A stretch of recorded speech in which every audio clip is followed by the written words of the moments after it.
Mix tayo ng powder. May mix kong powder. Oh. Ayan.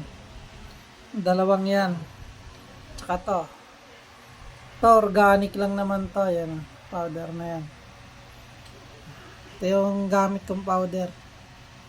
Yan. Yan ang vitamins nila. Yung tinutuka nila. Mix ko lang yung... Bale, itong powder na to, pareho lang yan. Ito, syempre, iba to. Mix lang natin yan. Dahil ubos na yan, wala nang laman. Mix lang natin. Para may tukain na naman yung mga ibon ko. Ganyan lang tayo mag-mix. Kung gaano karami yung powder, ganun din kadami yung organic na nilalagay ko. Kaya lang, ayan, dami. Mimix ko lang rin to. Ganyan lang, diba? Kulay puti,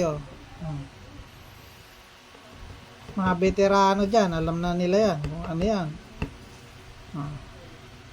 Ganyan lang tayo mag-mix ng powder. Ayan, haluin ko muna. Ayan yung minix ko. High calcium na to. Kaya hindi na bumibili ng mga calcium na vitamins. Calcium na yan. Yan lang. Binibigay ko sa breeder.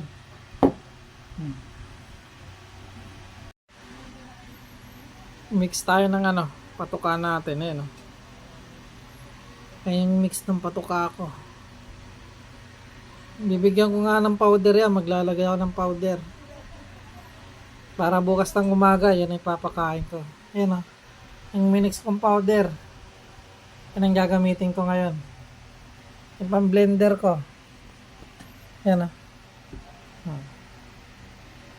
mantika. Tsaka yung probiotic na gawa ko.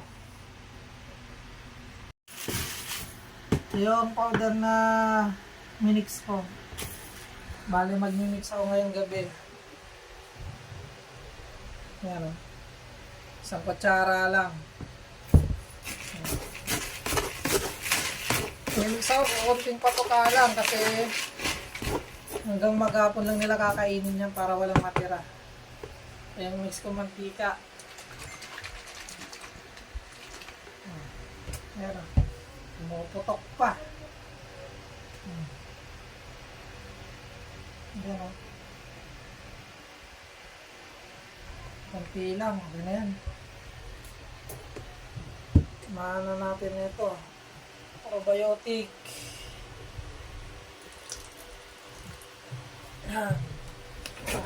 Mix lang natin yan. Para bukas, ready to eat na lang ito. Hindi na tayo mag-mix ng patuka.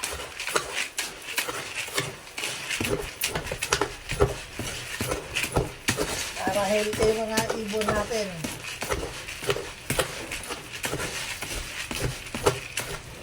Kaya na yung mix natin, basa. Yan. Ganyan lang mag-mix. Okay na yan.